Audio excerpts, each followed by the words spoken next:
Alors, nous allons voir une propriété des fonctions affines. Pour toute fonction affine f, les accroissements de f de x sont proportionnels à ceux de x. Le coefficient de proportionnalité est a.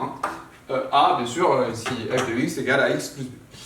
Donc, comment comprendre ça? On va voir ça sur quelques exemples. Ici, j'ai un graphique où je n'ai représenté que des fonctions affines, puisque je n'ai que des droites. Ici, j'ai une fonction constante, un cas particulier de fonction affine. Ici, j'ai une fonction qui est linéaire, là aussi cas particulier de fonction affine.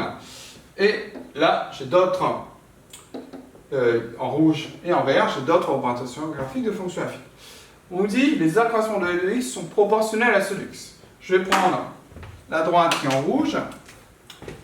Ici, si j'augmente de 1 en abscisse, donc je m'intéresse aux accroissements de x, j'augmente de 1.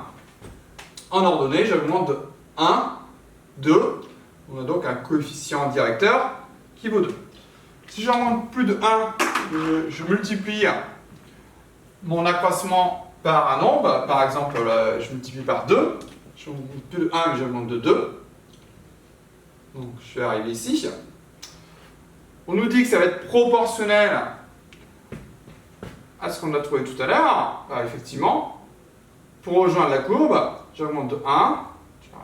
Je vais me retrouver ici, quelque part. Donc, là, j'avais augmenté de 2. Là, j'augmente de 1, 2, 3, 4. Je me retrouve à ce niveau-là. Dans ce cas, j'ai augmenté de 4. On voit bien que c'est proportionnel. J'ai doublé ici mon accroissement sur les x. J'ai doublé aussi mon accroissement sur f de x sur les images. J'ai 2 fois l'accroissement que j'avais tout à l'heure. Là, c'est un exemple, c'est pas une preuve. On va faire la preuve tout de suite après. On peut faire un autre exemple. Par exemple, sur la représentation qui est en vert. Là, j'avance de 1. Je diminue ici de moins 1. Et si j'ai avancé, non pas de 1, mais de 3, par exemple. Donc, j'avance de 3, 1, 2, 3. Dans ce cas-là, logiquement, j'ai pris 3 fois plus. Je vais descendre de moins 3 pour rejoindre la courbe. Alors, j'étais ici, j'ai avancé de 3. J'ai mis en décalé pour qu'on s'y retrouve un petit peu, mais il faut quand même pas se mélanger les pinceaux. Donc j'avance de 3, 1, 2, 3. Je suis ici à peu près.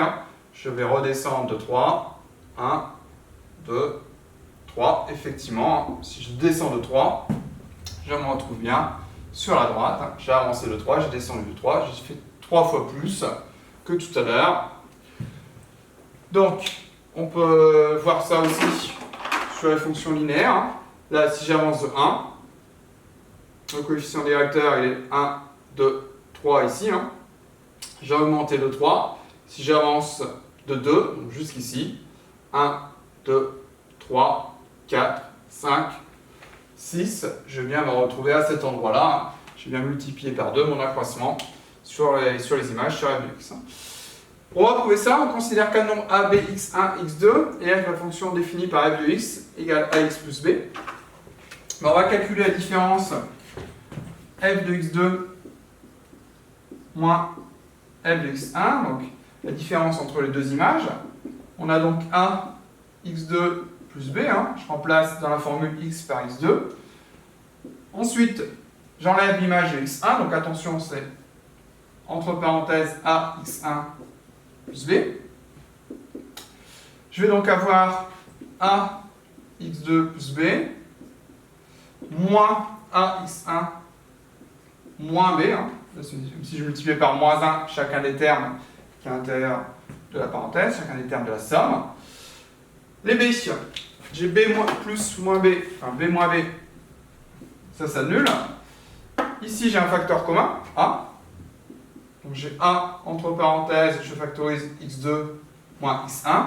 On voit bien que là, on a les accroissements de x, ici les accroissements de f de x. Comment on passe des accroissements de x aux accroissements de f de x? En multipliant par un nombre fixe, le nombre a, qui était le coefficient directeur de la fonction affine. Voilà, donc on a une proportionnalité des accroissements pour les fonctions affines et donc aussi, pour le cas particulier, des fonctions linéaires.